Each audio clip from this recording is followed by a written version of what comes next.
السلام علیکم ناظرین حضرات، چینل کو ابھی سبسکرائب نہیں کیا ہے تو چینل کو سبسکرائب کر لیجئے، ساتھ میں بیل آئیکن ضرور دبا دیجئے تاکہ آنے والی ویڈیو کی نوٹیفیکیشن آپ کو ملتی رہے۔ اندر قرآن مقدس میں فرمایا ہے کہ اگر تم جاننا چاہتے ہو کہ سب سے زیادہ حقدار کون ہیں جن کو راضی کیا جائے، ماں سے زیادہ حقدار کون ہے، باپ سے زیادہ حقدار کون ہے، پیر سے حقدار زیادہ کون ہے، استاد سے زیادہ حقدار کون ہے جن کو راضی کیا جائے، تو قرآن نے واضح لفظوں میں فرمایا اللہ اور اس کے رسول سب سے زیادہ حقدار ہیں کہ انہیں راضی کیا جائے۔ اس لیے کہ دنیا کا انسان اگر ناراض ہوگا آپ کا کچھ نہیں بگاڑ سکتا، لیکن اگر اللہ ناراض ہو گیا تو دنیا بھی برباد اور آخرت بھی برباد۔ اللہ کے رسول صلی اللہ علیہ وسلم ناراض ہو گئے تو دنیا بھی برباد اور آخرت بھی برباد۔ اس لیے سب سے زیادہ حقدار اللہ اور اس کے رسول ہیں کہ انہیں راضی کیا جائے۔ میں آپ کو سمجھاتا ہوا چلوں تاکہ بات اچھی طرح سے سمجھ میں آ جائے۔ آخر دوست کو آدمی کیوں راضی کرنا چاہتا ہے تو سوچتا ہے یہ مصیبت میں مجھے کام آتا ہے۔ ماں کو کیوں راضی کرنا چاہتا ہے؟ اس لیے کہ ماں نے اسے جنم دیا، ماں نے اسے پالا، ماں نے اسے بڑا کیا، ماں نے اس کی خوشی اور غمی میں شرکت کی، اور ماں نے ہر دکھ کو برداشت کر کے اپنے بچے کو بڑا کیا۔ اس لیے ایک انسان ہمیشہ چاہتا ہے کہ ماں راضی رہے۔ اسی طریقے سے باپ کے حوالے سے بیٹا جانتا ہے کہ میرا باپ دھوپ نہیں دیکھتا، آرام نہیں دیکھتا، تکلیفیں نہیں دیکھتا، ہماری ضرورتوں کی تکمیل کے لیے کبھی فٹ پاتھ پر پتھارا لگا کر، کبھی کہیں ملازمت کر کے، کبھی شب بیداری کر کے ہمارا باپ ہماری ضرورتوں کو پوری کرتا ہے۔ اس لیے باپ کو راضی رکھنا چاہیے۔ یقیناً آقا کریم صلی اللہ علیہ وسلم کا فرمان ہے کہ باپ کی خوشی میں اللہ کی خوشی ہے۔ رضا الرب فی رضا الوالد، اگر باپ راضی ہو گیا تو سمجھ لو تم نے اللہ کو بھی راضی کر لیا، اور باپ کی ناراضگی میں اللہ کی ناراضگی ہے۔ لیکن میں سمجھانا چاہوں گا کہ یہ کیوں کہا گیا کہ اللہ اور اس کے رسول سب سے زیادہ حقدار ہیں کہ انہیں راضی کیا جائے؟ وجہ سب سے بڑی یہ ہے کہ باپ اس وقت تک اس دنیا میں نہ آتا جب تک کہ میرے مولا کا حکم نہ ہوتا۔ باپ کو آنکھیں اللہ نے عطا کی، باپ کو زبان اللہ نے عطا کی، باپ کو پیروں میں قوت اللہ نے عطا کی، باپ کو ہاتھوں میں قوت اللہ نے عطا کی۔ اگر باپ کو پروردگار محتاج بنا دیتا تو باپ تمہاری ضرورتوں کو پوری نہ کرتا۔ ماں کو اللہ عز و جل نے طاقت عطا فرمائی اور اس کے سینے کے اندر دھڑکتا ہوا دل رکھا، جس کی بنیاد پر وہ تمہاری ضرورتوں کا بھی خیال کرتی ہے، تمہیں رات کو اٹھ کر کے کھانا بھی کھلاتی ہے، تمہاری گرمی اور ٹھنڈی کا اہتمام بھی کرتی ہے، ہر ضرورت کی تکمیل ماں کرتی ہے۔ سوال یہ پیدا ہوتا ہے کہ ماں کے دل میں یہ مہربانی کا جذبہ کہاں سے پیدا ہوا؟ تو جواب ملے گا اللہ عز و جل نے ماں کے دل کے اندر یہ نرمی پیدا فرما دی۔ پتہ چلا ماں ہو یا باپ ہو، اگر ہم اس کی خوشی کے بارے میں سوچتے ہیں تو سب سے پہلے یہ سوچو کہ ماں اور باپ کو کس نے پیدا کیا، اور پروردگار جل جلالہ ہی نے ان کے دل میں نرمی رکھی۔ تو اب ہمیں یہ دیکھنا ہوگا کہ ماں اور باپ سے بھی زیادہ حقدار کون ہے جس کو راضی کیا جائے، تو وہ اللہ عز و جل ہے، اس کے رسول صلی اللہ تعالی علیہ وسلم ہیں۔ اس کا مطلب یہ نہیں کہ ماں باپ کی خوشی کا خیال نہ رکھا جائے۔ ایک ضابطہ عطا کر دیتا ہوں، ایک قاعدہ کلیہ عطا کر دیتا ہوں، جن کاموں سے خدا اور اس کے رسول ناراض ہوتے ہوں ان کاموں کا اگر ماں باپ حکم دیں تو ان کی بات نہیں مانی جائے گی، اور جن کاموں کے سلسلے میں اللہ اور اس کے رسول ناراض نہیں ہوتے اور ماں باپ تمہیں حکم دیں تو ماں باپ کی بات مانو کہ ان کو خوش کرنے کے اندر اللہ کی خوشی بھی تمہیں حاصل ہوگی اور اس کے رسول کی خوشی بھی تمہیں حاصل ہو جائے گی۔ اب آئیے تھوڑا سمجھاتا ہوا چلوں۔ یقیناً آج انسان کا دل اتنا سخت ہو گیا، اتنا سخت ہو گیا کہ اللہ کا ڈر دل سے رخصت ہو گیا۔ رشوت لے رہا ہے کوئی ڈر نہیں، اللہ اکبر، آپ زندگی کا جائزہ لیتے چلے جائیں، اللہ عز و جل کا خوف دل سے رخصت ہوتا جا رہا ہے۔ اس کا نقصان سب سے بڑا کیا ہوا؟ اس کا نقصان سب سے بڑا یہ ہو رہا ہے کہ ایک انسان کی زندگی کے اندر شرافت نام کی چیز نہیں رہتی۔ ایک انسان شریف اس وقت کہلاتا ہے جب اس کی زندگی اللہ کی خشیت میں گزرتی ہے۔ وہ اللہ سے ڈرتا ہوگا تو کسی پر ظلم نہیں کرے گا، وہ اللہ سے ڈرتا ہوگا کسی کا مال نہیں کھائے گا، وہ اللہ سے ڈرتا ہوگا کسی کی آبرو پر ہاتھ نہیں ڈالے گا، وہ اللہ سے ڈرتا ہوگا کسی کے مال میں خیانت نہیں کرے گا، وہ اللہ سے ڈرتا ہوگا غیبت نہیں کرے گا، وہ اللہ سے ڈرتا ہوگا چغلی نہیں کرے گا۔ اور جب یہ ساری برائیاں وہ نہیں کرے گا تو میرے کریم نے فرمایا میرے بندے غم نہ کر، تو میری بات مانتا ہے، میں تیری محبتوں کا چراغ لوگوں کے دلوں میں روشن کر دوں گا۔ اللہ اکبر۔ آپ دیکھیں اللہ کے ولیوں کی زندگی کا جائزہ لیں، ان کے پاس محل نہیں ہوا کرتے تھے، عالی شان کاریں نہیں ہوا کرتی تھی، لیکن اس کے باوجود وہ اللہ سے ڈرتے تھے، اللہ کے خوف میں گرفتار تھے، تو اللہ تعالیٰ نے ان کی محبتوں کا چراغ لوگوں کے سینوں میں روشن کر دیا۔ بڑی اہم بات عرض کرنے جا رہا ہوں، اسے دل و دماغ میں محفوظ کر لیں۔ میرے پیارے آقا صلی اللہ علیہ وسلم کے پیارے دیوانوں، جب انسان کوئی جرم نہیں کرتا، کوئی جرم نہیں کرتا، کوئی زیادتی نہیں کرتا، تو اللہ تعالیٰ اس کے سینے کو سکون سے بھر دیتا ہے، اطمینان سے بھر دیتا ہے۔ لیکن اگر اس نے کوئی زیادتی کی، کوئی غلط کام کیا، تو سب سے پہلے اس کے دل سے اللہ سکون کی دولت اور نعمت کو چھین لیتا ہے۔ میرے پیارے آقا صلی اللہ تعالی علیہ وسلم کے پیارے دیوانوں، آج قرآن کے ماننے والا بے چین کیوں ہے؟ اللہ کو ماننے والا بے چین کیوں ہے؟ اللہ کے رسول صلی اللہ علیہ وسلم کو ماننے والا بے چین کیوں ہے؟ اس لیے کہ اس کے دل سے اللہ کا ڈر نکل گیا اور نیکیوں کے دروازے پر دستک دینے کی عادت نکل گئی۔ میرے پیارے آقا صلی اللہ تعالی علیہ وسلم کے پیارے دیوانوں، میں شاید وقت سے پہلے ہی آج گفتگو کو سمیٹ دوں، کئی وجوہات ہیں اس کی، لیکن میں ضروری بات عرض کرنے کے لیے حاضر آیا ہوں، اور میں چاہوں گا کہ آج اپنی سوچ کو درست کر کے یہاں سے اٹھو، اپنی فکر کو درست کر کے یہاں سے اٹھو، قرآن کی روشنی میں سمجھو، احادیث کی روشنی میں سمجھو، تعلیمات نبویہ صلی اللہ علیہ وسلم کی روشنی میں سمجھو، تاکہ تمہاری زندگی لوگوں کے لیے بوجھ نہ بن جائے، بلکہ تمہاری زندگی دوسروں کے لیے نفع بخش بن جائے۔ بڑا دعویٰ کر رہے ہیں ہم ایمان والے ہیں،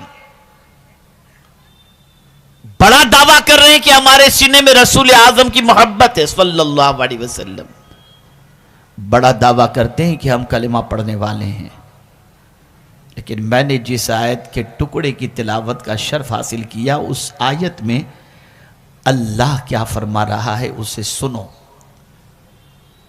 نوجوانوں کی ایک بڑی تعداد ہے، ذرا غور سے سنو، بہت کچھ کر چکے آج تک، رات کے سناٹے کے اندر یا دن کے اجالے کے اندر، کاروبار کی منڈی میں ہو یا ملازمت کے اندر ہو، بہت کچھ کر چکے آج تک۔ اب اللہ تمہیں جھنجھوڑ رہا ہے، اللہ تمہیں آواز دے رہا ہے، اللہ عز و جل کی کتاب تمہارے دروازے پر دستک دے رہی ہے دل کے۔ الم یأن للذین آمنوا ان تخشع قلوبہم لذکر اللہ، کیا ایمان والوں کو وہ وقت نہیں آیا کہ ان کے دل اللہ کے ذکر کے سامنے جھک جائیں؟ کیا وہ وقت نہیں آیا کہ ایمان والے کا دل اللہ عز و جل کے ذکر کے سامنے جھک جائے؟ میں آپ سے پوچھنا چاہتا ہوں، ذرا اس آیت کا شان نزول سنیں تو آپ کو پتہ چلے گا۔ اللہ اکبر، اللہ اکبر۔ ام المؤمنین حضرت عائشہ صدیقہ رضی اللہ تعالی عنہ فرماتی ہیں کہ رسول اعظم صلی اللہ تعالی علیہ وسلم اپنے کاشانہ اقدس کے اندر، اپنے دولت قدے کے اندر تشریف فرما تھے۔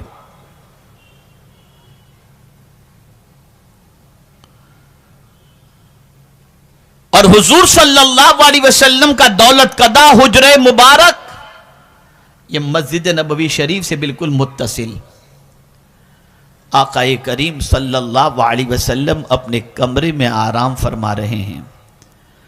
اچانک حضور صلی اللہ علیہ وسلم اٹھے. ام المؤمنین حضرت عائشہ صدیقہ رضی اللہ تعالیٰ عنہ فرماتی ہیں سرکار صلی اللہ علیہ وسلم اٹھے, شان مبارک پر سرکار صلی اللہ علیہ وسلم کے کاندھے مبارک پر شال تھی, چادر تھی. سرکار اٹھے, وہ چادر زمین پر گھسیٹی جا رہی تھی اور سرکار صلی اللہ علیہ وسلم اسی حال میں مسجد کی طرف بڑھے. کیا دیکھا مسجد نبوی میں جا کر؟ توجہ چاہوں گا, یہ آیت کا شان نزول بتا رہا ہوں. جب حضور صلی اللہ علیہ وسلم مسجد نبوی شریف میں تشریف لے گئے تو دیکھا صحابہ کرام علیہم الرضوان آپس میں کسی بات پر ہنس رہے ہیں. باتیں ہو رہی ہیں اور ان باتوں میں ہنس رہے ہیں. تو میرے آقا صلی اللہ علیہ وسلم نے ان کو ہنستے ہوئے دیکھا تو ارشاد فرمایا کیا اللہ کی طرف سے تمہیں امان کا پروانہ مل چکا ہے؟ امان کا پروانہ مل چکا کہ تم ہنس رہے ہو؟ مراد یہ ہے جس کے دماغ کے اندر اور جس کی زندگی کے اندر ابھی قبر کا مرحلہ باقی ہے, حشر کا مرحلہ باقی ہے, سوالات و جوابات کا معاملہ باقی ہے, اللہ عز و جل کی بارگاہ میں پیشی باقی ہے, اللہ لمحے لمحے کا حساب لے گا, وہ دن سب باقی ہے. جس کے دماغ کے اندر اتنا ٹینشن ہو اور جس کے سامنے اتنے مرحلے ہوں, ان مرحلوں سے گزرنے سے پہلے بندے تجھے ہنسی کیسے آ گئی, تو کہا کیسے لگا رہا ہے, تو مسکرا کیسے, ہنس کیسے رہا ہے؟ اللہ اکبر. صحابہ نے جب یہ سنا تو آقا کریم صلی اللہ علیہ وسلم نے فرمایا تمہارے ان مسکرانے کی وجہ سے یہ آیے کریمہ نازل ہوئی ہے کہ کیا ایمان والوں کے لیے وہ وقت نہیں آیا کہ ان کے دل جھک جائیں اللہ کے ذکر کے سامنے؟ اللہ اکبر. اب صحابہ کا ضمیر دیکھیں. میں آپ سے پوچھنا چاہتا ہوں اے رسول اعظم صلی اللہ علیہ وسلم کے دیوانوں, آج کا مسلمان گناہ کر کے کہے لگاتا ہے, گناہ کرنے کے بعد جو ہے وہ فرحت و شادمانی کے مظاہرے کر رہا ہے. آپ ذرا دیکھیں تو صحیح, کیا ڈانس کرنا نیکی کا کام ہے؟ لیکن ڈانس کر رہا ہے, کہے لگا رہا ہے, شراب پی رہا ہے, کہے لگا رہا ہے, آوارگی کے دروازے پر دستک دے رہا ہے, کہے لگا رہا ہے, جرم کر رہا ہے اور کہے لگا رہا ہے. صحابہ تو صرف مسکرا رہے تھے, کوئی جرم بڑا نہیں تھا, مسکرا رہے تھے. لیکن جب حضور نے فرمایا تو لرز گئے. سرکار نے فرمایا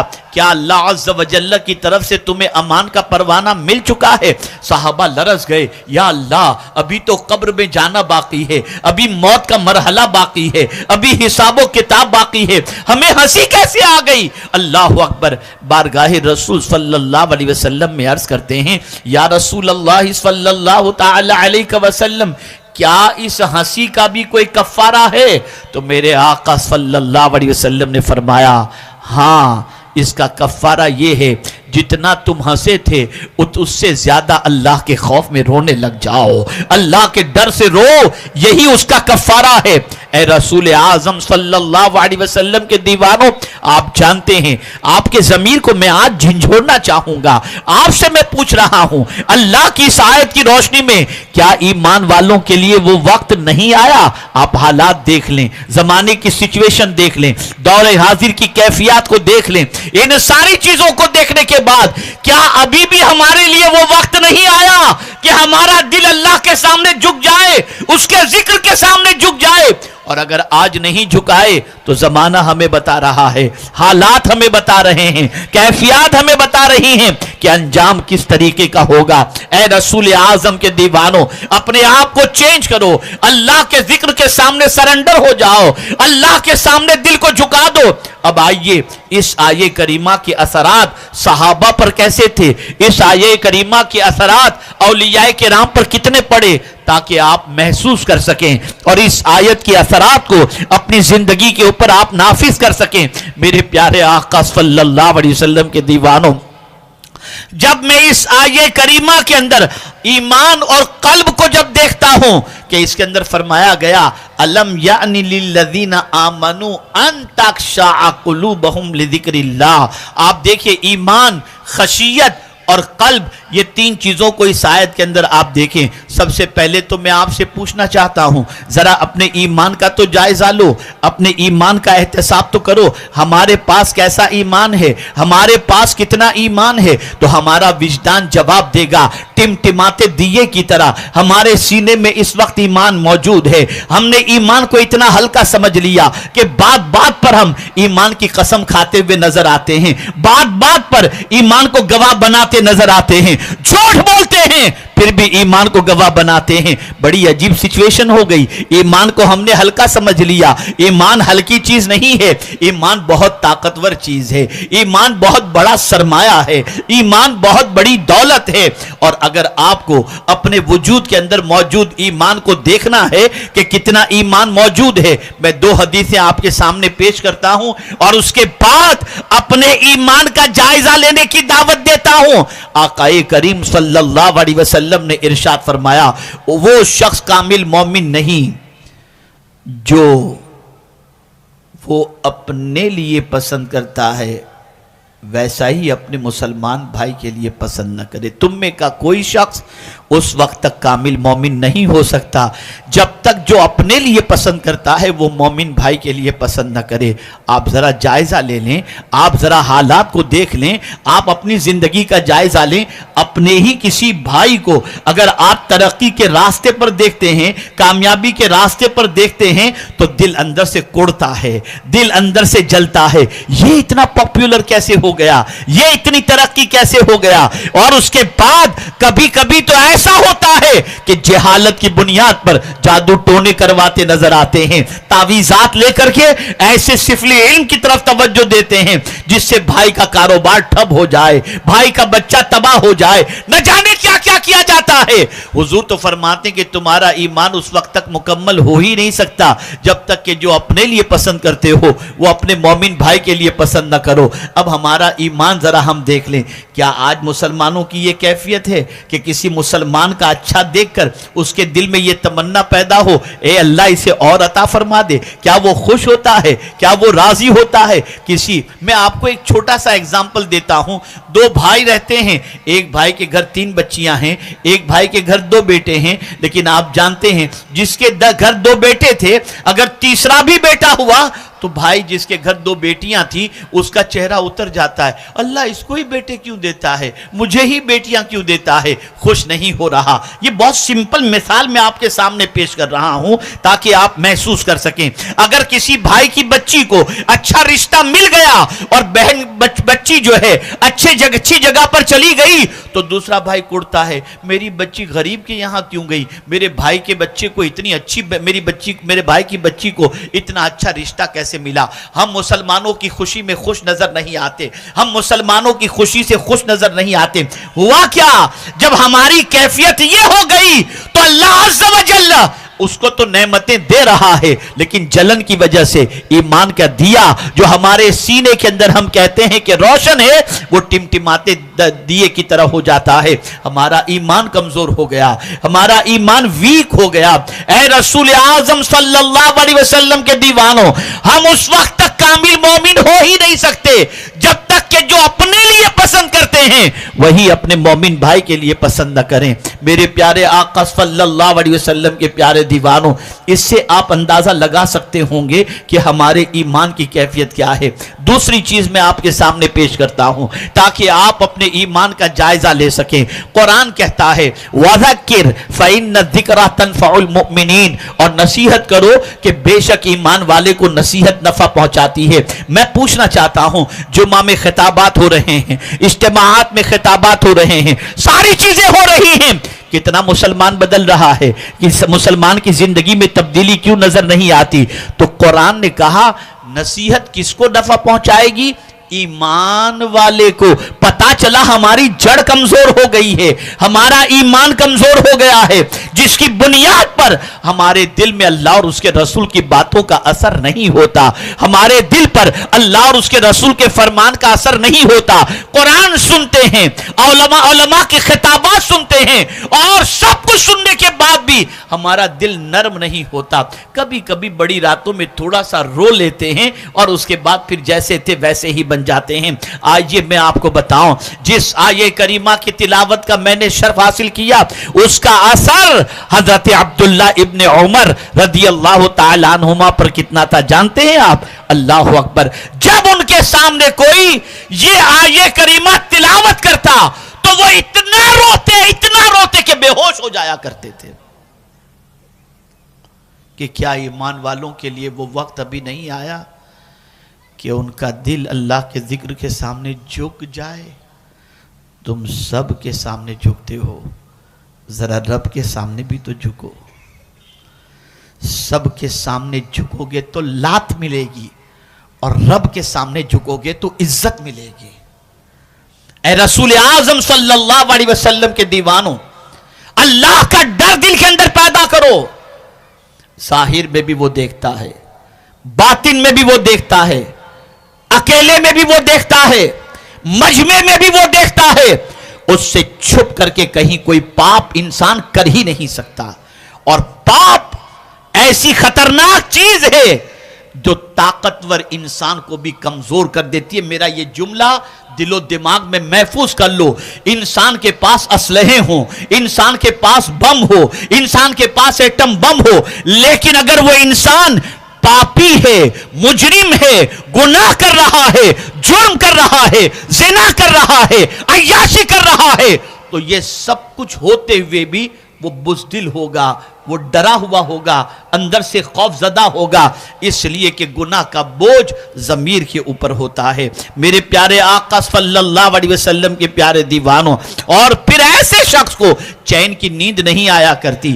آپ جانتے ہیں، اللہ میں تو کبھی کبھی فٹ پاتھ پر رہنے والوں کو دیکھتا ہوں تو میری عقل دنگ رہ جاتی ہے، پوں پوں کی آواز آ رہی ہے، اسٹریٹ لائٹ جل رہی ہے، لیکن وہ بیچارہ پیپر بچھا کر مزے سے سو رہا ہے، اسے کوئی ٹینشن نہیں، نیند بھی آ جاتی۔ یا اللہ ماجرا کیا ہے؟ صبح سے لے کے دوپہر تک اور دوپہر سے لے کے رات تک لوگوں کا سامان اٹھا کر اس نے پارٹی والے کی حیثیت سے مزدوری کی ہے، لیکن ہم ان لوگوں کو دیکھتے ہیں جن کے گھروں میں اے سی لگے ہوئے ہیں، جن کے پاس نرم گدے موجود ہیں، لیکن وہ نیند کی ٹیبلٹ لے کر کے سوتے ہیں، اور یہ بیچارہ ان کی تو پوزیشن یہ ہے کہ کہیں سے تھوڑی سی لائٹ بھی نہ آئے، کہیں تھوڑا شور بھی نہ ہو، کہیں سے کوئی آواز بھی نہ آئے، ایک دم شانتی ہو تو ان کو نیند ہوتی ہے، اور اگر کوئی ٹک کر دیا تو ان کی نیند خراب ہو جاتی ہے۔ لیکن یا اللہ یہ کیا ماجرا ہے کہ وہ بھی انسان، یہ بھی انسان، لیکن ایک غریب فٹ پاتھ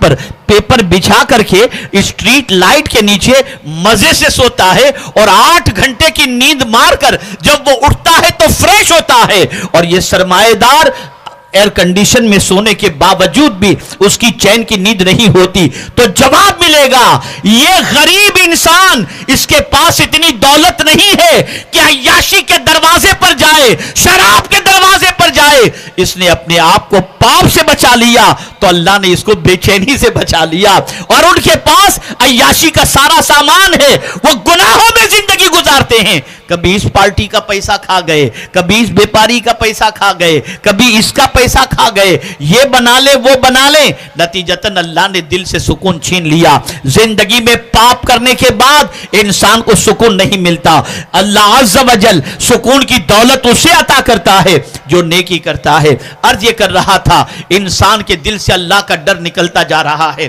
آئیے میں آپ کو سمجھاؤں، جب اللہ ہدایت دینا چاہتا ہے، اس کی وجہ سے وہ اپنے قریب کرنا چاہتا ہے، تو میرے پیارے آقا صلی اللہ تعالی علیہ وسلم کے پیارے دیوانوں، اس کے لیے دروازے کھول دیتا ہے۔ کیسے کھولتا ہے؟ ہو سکتا ہے کوئی اس مجمع میں ایسا بھی ہو جس کے دامن پر گناہوں کے بہت سارے دھبے لگے ہوں، جس کی زندگی آوارگی کے اندر گزر چکی ہو، جو تنہائی کے اندر سوچے تو یہ سوچے کہ مجھ سے بڑا پاپی زمین کے اوپر کوئی دوسرا نہیں ہے، میں نے شاید ہی کوئی گناہ ایسے ہو جو نہ کیے ہوں ضمیر پر اس گناہوں کا بوجھ اس کے موجود ہوگا، لیکن وہ ہلکا کرنا چاہتا ہے، وہ چاہتا ہے کہ میرا یہ بوجھ ہلکا ہو جائے، میں اپنے ضمیر پر جو گناہوں کا بوجھ ہے اس کو ہلکا کر دوں۔ گھبراؤ نہیں، پریشان مت ہو، میرا رب بڑا کریم ہے، میرا رب بہت مہربان ہے۔ یہ دنیا کا انسان کا معاملہ نہیں، دنیا کے انسان کی نافرمانی کرو اور اس کے بعد سامنے کھڑے ہو جاؤ تو دو تماچے ملیں گے،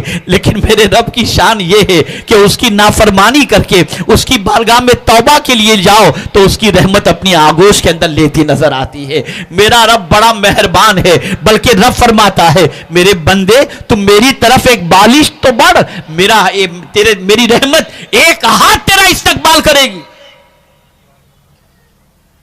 ایک مرتبہ درود شریف پڑھ لیں۔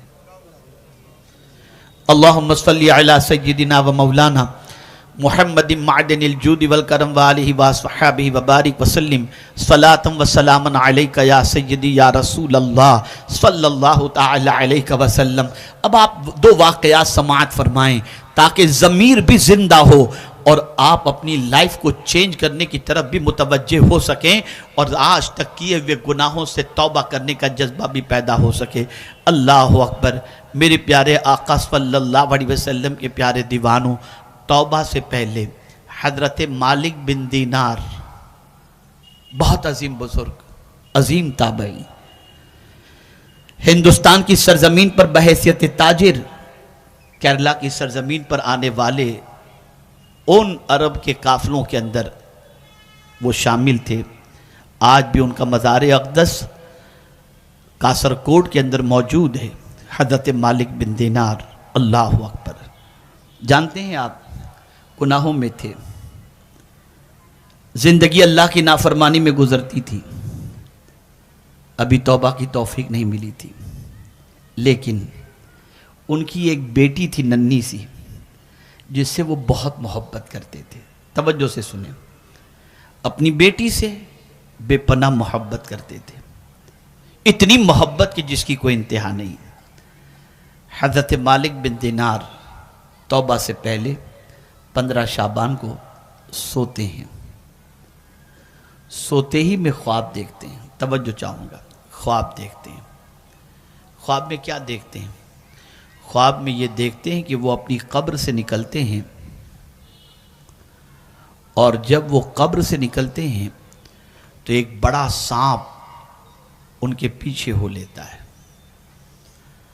مالک بن دینار اس سانپ سے بچنے کے لیے دوڑتے ہیں، جتنا وہ دوڑتے ہیں اتنا ہی وہ سانپ ان کے پیچھے پیچھے دوڑتا ہے، بھاگ رہے ہیں۔ وہ رفتار تیز کرتے ہیں تو یہ سانپ کی رفتار بھی تیز ہوتی چلی جاتی ہے۔ اچانک ایک ضعیف انسان، یہ سب خواب کے اندر حضرت مالک بن دینار نے دیکھا، خواب کے اندر ایک ضعیف انسان کو انہوں نے دیکھا، تو مالک بن دینار اس ضعیف انسان سے کہتے ہیں کہ مجھے اس سانپ سے بچاؤ۔ تو وہ ضعیف انسان کہتا ہے میں بہت کمزور ہوں، سانپ کی رفتار کے مقابلے میں میری رفتار اتنی تیز نہیں ہو سکتی کہ میں تمہیں بچا سکوں، بھاگو تم جہاں تک بھاگ سکتے ہو، بچنے کی کوشش کرو۔ وہ بچنے کے لیے بھاگتا ہے، سانپ اتنی تیزی سے اس کے پیچھے بھاگتا ہے، بھاگتے بھاگتے بھاگتے ایک پہاڑ کی طرف وہ چڑھ جاتے ہیں۔ خواب میں دیکھ رہے ہیں، دیکھا تو اس پہاڑ پر ان کی ننھی سی بچی موجود ہے۔ وہ ننھی سی بچی اس سانپ کو مارتی اور سانپ بھاگ جاتا ہے۔ مالک بن دینار اپنی بچی کو دیکھ کر فرماتے ہیں بیٹی یہ بتاؤ کہ اس سانپ کو تم نے بھگا دیا، اور ساتھ ہی ساتھ مجھے یہ سمجھ میں نہیں آ رہا کہ وہ سانپ کیا تھا، وہ بوڑھا شخص کون سا تھا؟ تو بچی جواب دیتی ہے ابا جان وہ جو سانپ تھا نا وہ آپ کے برے اعمال تھے، وہ آپ کے برے اعمال تھے جو آپ کا پیچھا کر رہے تھے، بھاگ رہے تھے آپ کے پیچھے۔ بیٹی وہ بوڑھا شخص کون تھا؟ ابا جان وہ آپ کے نیک عمل تھے، لیکن اتنے کمزور تھے کہ برائیوں کا مقابلہ کرنے کی طاقت نہیں تھی۔ یہاں میں آپ سے سوال پوچھنا چاہتا ہوں، آج دن آپ نے گزارا، کتنی نیکیاں آج کے دن آپ نے کی اور کتنے گناہ آپ نے کیے، غور کرو۔ کیا ہماری زندگی کے اندر نیکیاں اتنی زیادہ ہو گئی ہیں کہ گناہوں کے مقابلے میں زیادہ ہو؟ اور اگر نہیں تو یہ گناہ سانپ بن کر تیزی سے ہمارے پیچھے اگر دوڑے گی تو کیا انجام ہوگا مجھے بتاؤ، کیا کیفیت ہوگی بتاؤ۔ اے رسول اعظم صلی اللہ تعالی علیہ وسلم کے دیوانوں،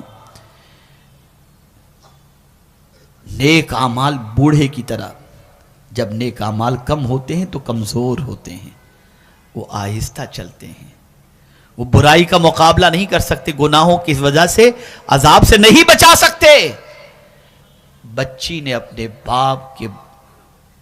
باپ سے سانپ کو ہٹانے کے بعد اور بوڑھے شخص کے بارے میں تشریح کرنے کے بعد اس ننھی سی بچی کی زبان پر یہی آیت آتی ہے، ابا جان الم یأن للذین آمنوا ان تخشع قلوبہم لذکر اللہ، کیا ایمان والے کے لیے وہ وقت نہیں آیا کہ اس کا دل اللہ کے ذکر کے سامنے جھک جائے؟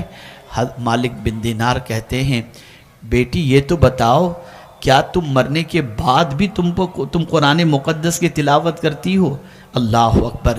بچی نے جواب دیا، ہاں ابا جان، قرآن سے ہمارا رشتہ بڑا مضبوط ہے، اور ابا یہ آیت کریمہ آپ کو پیغام دے رہی ہے کہ توبہ کر لیں ان گناہوں سے جو آج تک آپ کرتے تھے۔ اللہ اکبر۔ انہوں نے سچے دل سے توبہ کی، آنکھ کھلی، آنکھوں میں آنسو تھے، اور اس کے بعد کی زندگی اتنی پاکیزہ زندگی گزری کہ نہ جانے کتنے انسان ان سے قریب ہوئے اور ان کا رشتہ انہوں نے خدا سے جوڑ دیا۔ کہنے کا مقصد یہ ہے کہ ایمان والا اگر طے کر لے، ہاں میرے لیے وقت آ چکا ہے، میں گناہ سے رشتہ توڑ دوں، میں اللہ کی نافرمانی سے رشتہ توڑ دوں، اور اللہ عز و جل کی عذاب سے بچنے کے لیے میں اللہ کی طرف بڑھوں اور اللہ کے فرمان کو اپنے سینے میں جگہ دوں۔ میرے پیارے آقا صلی اللہ علیہ وسلم کے پیارے دیوانوں، جب کوئی انسان پاپ سے رشتہ توڑ دیتا ہے، گناہ سے رشتہ توڑ دیتا ہے اور سچی توبہ کر لیتا ہے، تو میرا مولا اس بندے کو اتنی عزت عطا کرتا ہے کہ دنیا اس سے محبت کرے یا نہ کرے، مولا فرماتے ہیں میں اس سے محبت کرتا ہوں۔ ہمارا حال اتنا برا ہو گیا، اتنا برا ہو گیا ہمارا حال۔ میں ایک سوال پوچھتا ہوں آپ سے، کیا کوئی گناہ کرنے کے بعد رات کو روئے ہو؟ یاد ہے کوئی ایسی رات جس رات گناہ کے دھبے دامن پر لگے ہوں اور اس کا احساس آپ کو مصلی بچھا کر کے اللہ کی بارگاہ میں رونے پر مجبور کیا ہو؟ نہیں، ہمارا احساس بھی مر چکا، ہمارا ضمیر بھی مر چکا، ہم تو گناہ کے اتنے عادی بن گئے، توجہ چاہوں گا، گناہ کے اتنے عادی بن گئے کہ اب مسجد میں اور نیکیوں کی محفل میں دل لگتا ہی نہیں ہے، اگر دل لگتا ہے تو گناہوں میں لگتا ہے۔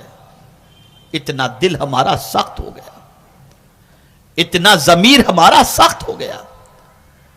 آپ جانتے ہیں ایک صحابی رسول نے آقا کریم صلی اللہ علیہ وسلم سے عرض کیا، یا رسول اللہ صلی اللہ تعالی علیہ وسلم، مومن کون؟ مومن کی ڈیفینیشن کیا ہے؟ کسے مومن کہا جائے؟ میرے آقا صلی اللہ علیہ وسلم نے جو فتویٰ دیا، جو حکم فرمایا، میں آپ سے اس حکم کی روشنی کے اندر ایمان کی سند لینا چاہوں گا جو سند حضور نے عطا فرمائی۔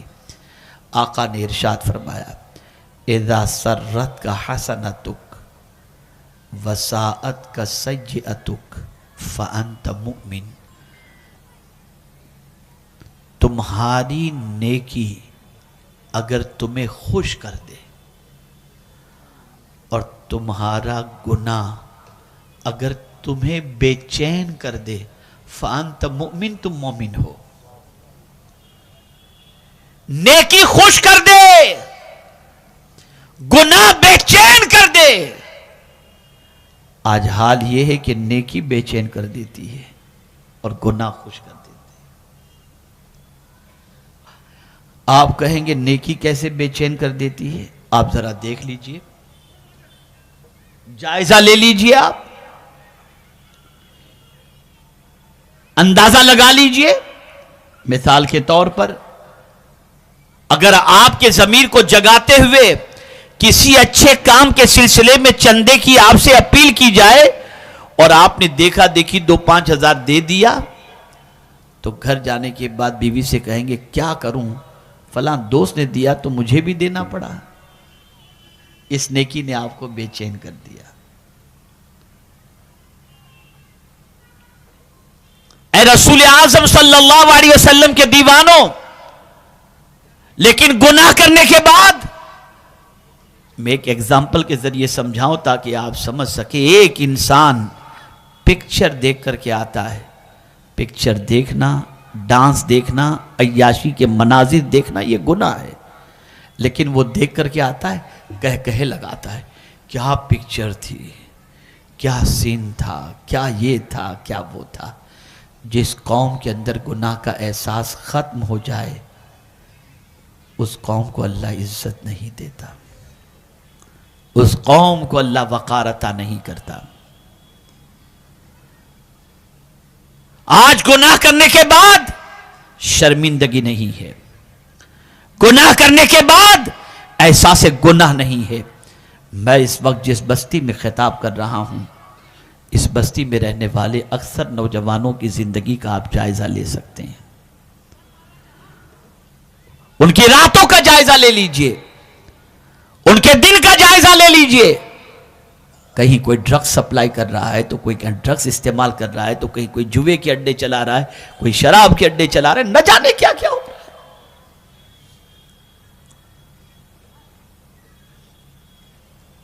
اے رسول اعظم صلی اللہ تعالی علیہ وسلم کے دیوانوں، اگر آج تک اپنے دامن کو ان گناہوں سے آلودہ کر چکے ہو، پلٹ آؤ اپنے رب کی طرف اور سن لو، اگر سچے دل سے توبہ کر لیے اور اس گناہ سے رشتہ توڑ دیے جس گناہ کے اندر زندگی گزرتی تھی، تو کوئی تمہیں چاہے یا نہ چاہے مولا تمہیں بہت چاہے گا، وہ بہت راضی ہوگا۔ ایک بیٹا اگر ڈرگز پیتا ہے تو ماں کی نیند ختم ہو جاتی ہے، باپ کا چین ختم ہو جاتا ہے، بیوی کا سکون ختم ہو جاتا ہے، بچے کی آبرو ختم ہو جاتی ہے۔ میں پوچھنا چاہتا ہوں، اسی بچے کو جو ڈرگز کا عادی ہے، بیٹھے ہوئے ہمارے علماء میں سے کوئی عالم سمجھائے، اسے بتائے اور اللہ اسے ہدایت عطا کر دے اور وہ ڈرگز کا راستہ چھوڑ دے، تو جانتے ہیں آپ، اللہ اکبر، جب اس ڈرگز کو چھوڑنے والے کو دیکھے گی ماں کہ میرے بچے نے وہ راستہ چھوڑ دیا ہے، تو ماں مصلی بچھا کر دعا کرے گی، اے اللہ جس نے میرے بیٹے کو برائی سے بچا لیا، اس کو تو دونوں جہاں کی نعمتیں عطا فرما۔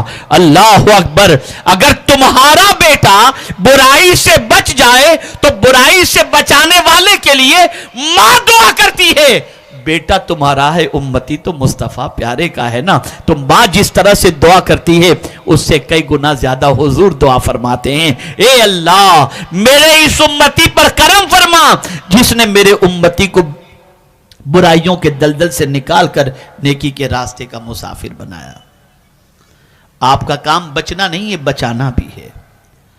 آپ کا کام گناہ سے رکنا نہیں ہے، روکنا بھی ہے۔ مجھے یاد آ رہا ہے کہ ایک